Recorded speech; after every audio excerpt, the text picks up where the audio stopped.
Hey everyone, welcome back. Today I want to bring you guys an update on the project, talk a little about where things are heading, and show you the West Voz Forest map. So let's get into it. For those who don't know me, my name is Tiago Rodriguez. I'm 27 years old, and I'm Brazilian. Yes, Brazilian. I know a lot of you didn't know that, and honestly it surprises me every time someone finds out. And speaking of things people don't know, a lot of you think there's a studio behind this project. I completely understand why, since the channel has studios in the name, but I only added that because I thought it sounded more professional. It's just me and some people from the community who help out with the project. No studio behind this, just a solo dev. How did it all start? I started this project as a hobby. Legend of Legaia is one of my all-time favorite games, and this isn't actually my first attempt at a remake. A while back, I tried building a more realistic version, and I even posted about it on the Legaia subreddit. If you've been in the community for a long time, you might remember it. I had made Rim at that point, but I ended up giving up. My skills weren't quite there yet, and I didn't have enough free time to keep going. Then, after some time, I decided to try again, and that's the project you're watching right now. I started in December 2023, and the first images I posted publicly were around January or February of 2024. It was pretty rough back then, but it kept evolving. Why stylized? This time I decided to go with a more stylized look instead of realistic, and I think that was the right call. It just feels like it fits the game better. A realistic Legaia in the style of Final Fantasy VII Remake would be incredible, but that's a big studio kind of project.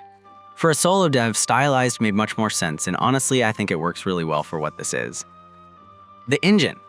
I'm building everything in Unreal Engine 5. I went with Unreal because it's the engine I have the most experience with. That said, with everything I know now, I honestly think Unity might have been the easier choice for a project like this.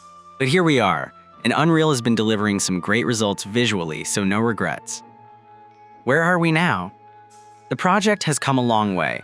Originally, I was only planning to build up to the castle, but the community response was so positive that I decided to keep going and make the entire first island. This year, I'm finishing the construction of all the maps. Right now, I'm wrapping up East Voz Forest, and after that, the only map left to build will be Zeto's Dungeon. Once the maps are done, what remains is implementing the mechanics, the NPCs, and of course, the battle mode. I don't have an exact release date, but I genuinely feel like we're getting close. The big question mark is how long the battle system will take, and I'll talk more about that in a second. The West Voz Forest. Now, the main update for today, West Voz Forest. The direction I took for this map was very intentional. I made it dark.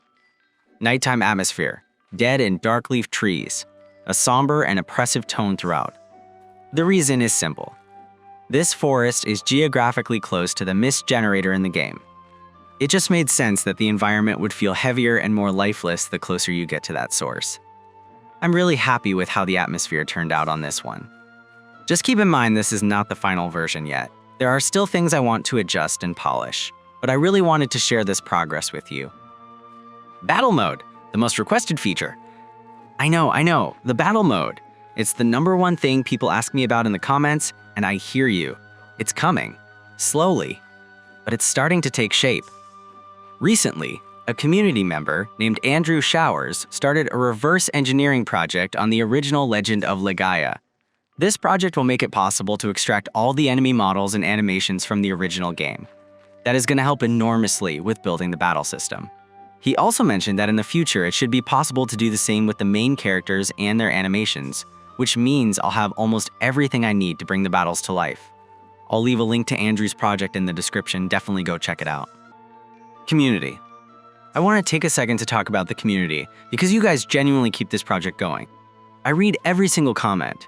The support, the suggestions, the ideas people share. A lot of the feedback has actually made the project better. And yes, there have always been people in the comments saying it looks bad, that it's horrible, that it'll never be finished. I always respond, because I'm not just going to ignore that. But I'm never going to quit. This is something I love building, and I want to see it finished, even if it takes me until I'm 80 years old.